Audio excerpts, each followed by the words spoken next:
Hai guys, welcome back to my channel. Kita lanjut di video sebelumnya.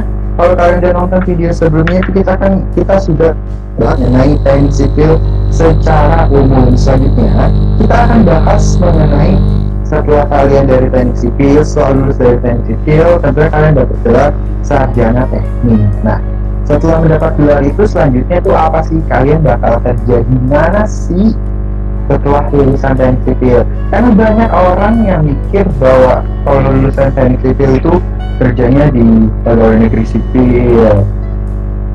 Habis itu udah sih orang gitu doang. Karena kebanyakan orang juga nggak tahu teknik sipil itu apa. Karena yang orang tahu sama ya teknik sipil itu sama dengan arsitek. Kan tadi udah jelasin di video sebelumnya itu beda. Nah, kalau jurusan teknik sipil sendiri lulusnya itu bisa di beberapa tempat. Contohnya Niko, ya, si Gabut satu ini kerja sebagai Nicholas konsultan. Sedangkan kalau si Gabut satu ini, si Joseph kerja sebagai kontraktor. Nah, itu dia konsultan dan kontraktor. Sekarang apa bedanya si konsultan dan kontraktor? Ayo silakan kalian berantem. Anjir. Anjir terus. Ayo, silakan saatnya Anda berantem. Iya. Pokoknya kalau konsultan sih istilahnya yang hitung ya, yang hitung desain dari awal. Kalau bangunan jadi kita ada desain gitu. Atau kalau bangunannya udah jadi ada juga konsultan audit gitu. Kurang lebih gitu sih kalau di konsultan. Jadi desain kita yang bukan yang bangun gitu, tapi kita yang desain, kita yang hitung. Nah, kalau orang konsultan tuh bisa ngedesain itu dari gambar arsitek. Iya betul, dari gambar arsitek biasanya. Jadi dari arsitek mereka udah ada rencanain mau bangunannya kayak apa bentuknya. Nah dari situ kita baru mulai rencanain kolom, balok, ya selanjutnya struktur keseluruhan sih kalau secara struktur. Nah, berarti kalau orang konsultan tuh dia lebih ngedesain sama lebih ngerancang lah ya, desain ngerancang gitu. Betul, nah, berarti lebih banyak main di hitungan dan di aplikasi. Betul, software ya. Kalau orang konsultan tuh biasanya, iya software teknik sipil tuh yang biasa konsultan pakai itu apa? Banyak sih, tergantung apanya dulu ya. Kalau ke struktur mungkin Etap, Statpro gitu. AutoCAD pastinya itu semua pakai dimanapun.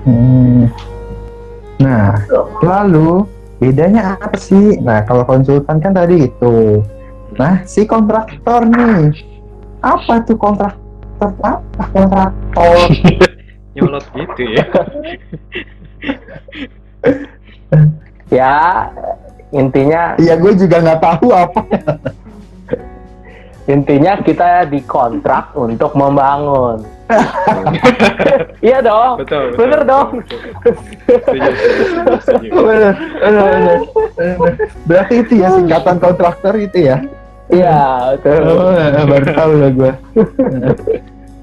Jadi apa yang udah didesain sama konsultan nih, kalau misalkan di sini Nicholas dia udah desain, nanti dari owner sudah setuju, nah nanti baru owner menunjuk kontraktor yang akan membangun.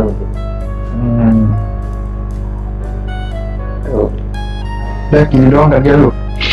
Tanya lagi dong. kan kita nggak tahu ya, kan orang awam kan nggak tahu maksudnya kontraktor, ya udah gitu. Ya. Gitu Ya. aja deh ya. Intinya ngebangun aja lah, udah. Kalau dibandingin gitu, jabatannya tinggian konsultan apa kontraktor? Nggak bisa. Jabatannya nggak bisa sih ya. Nggak bisa gitu jabatan lah. Beda fungsi. Kalau jabatan maksudnya gengsinya gedean kontraktor apa konsultan? Beda juga sih. Beda juga. Nah, pasti lu berdua nggak berantem gitu? Kan kalau di proyek kan mungkin konsultan lebih dihormatin gitu, nggak? Iya nggak, Cep? Dihormatin sama siapa dulu ya? Iya, siapa dulu? Sama orang kontraktor. Ya, Iya, enggak juga ya, Cep ya. nggak juga sih ya. Iya. Ya. Jadi kalau buat orang-orang yang lulusan teknik sipil nanti, mereka mau pilih kontraktor apa konsultan, mendingan mana? Tergantung passion lah. Iya kan?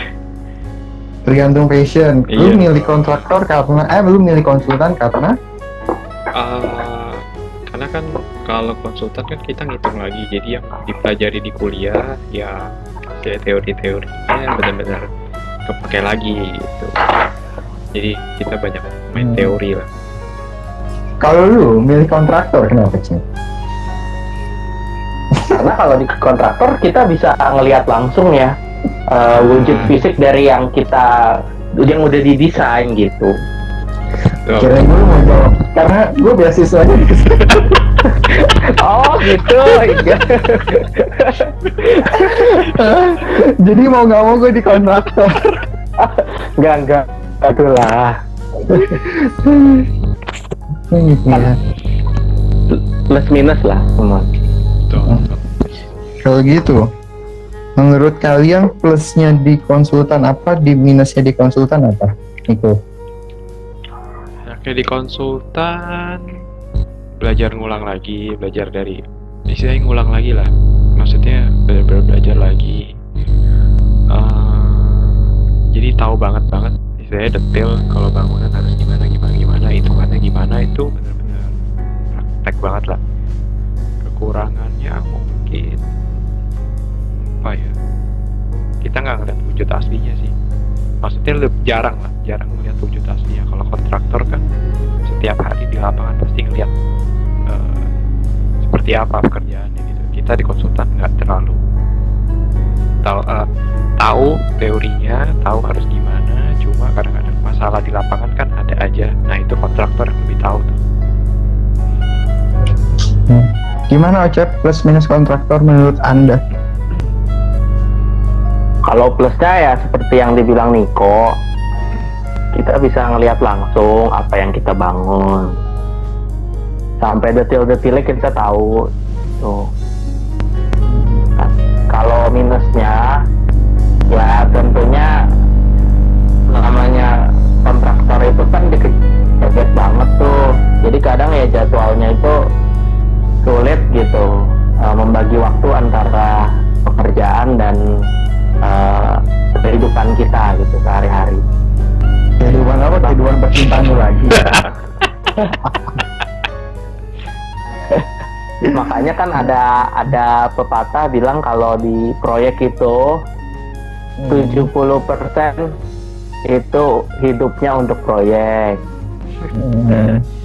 20% untuk keluarga. Kan belum punya keluarga malah berarti apa? 10% untuk ibadah gitu. Lah kalau belum berkeluarga berarti 90% untuk proyek. Bisa jadi. Ya, pokoknya begitulah ya gambaran Iya. umum. Nah, pokoknya kalian buat yang lulusan teknik sipil tuh bisa kerja di konsultan, bisa kerja di kontraktor. Secara umum itu pokoknya kayak gitulah ya kehidupan konsultan dan kehidupan kontraktor. Ada plus minus dari kedua-duanya. Nah, selain itu kalian juga bisa kerja di mana? Lulusan teknik sipil tuh bisa kerja kayak di pabrik gitu. Contohnya tuh dulu gua tuh pernah kerja di fabrikasi beton. Oh iya tuh. Nah iya itu, lu ingat banget tuh gua kerja di fabrikasi beton, bayangin cuma 1 hari. aduh fabrikasi beton. Terus ya bisa juga tadi di pegawai negeri sipil, tapi yang kayak Bina Marga ya gitu-gitulah ya. Tuh.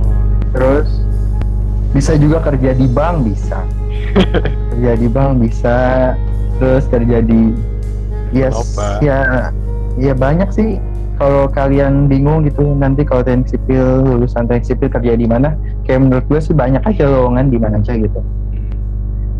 Mau di bagian apapun bisa, yang tadi kayak dibilang kan teknik sipil pun dibagi 5 bidang. Kalian mau kerja di bagian keairan bisa, tentang tanah bisa, struktur bisa, transport bisa. Apalagi itu tadi satu lagi kurang. Ya itulah ya. Oh iya, manajemen juga bisa. Ya pokoknya itu sekilas tentang pekerjaan dari lulusan teknik sipil. Kalau gitu terima kasih, jangan lupa apa Ucap? Jangan lupa like, subscribe, balik.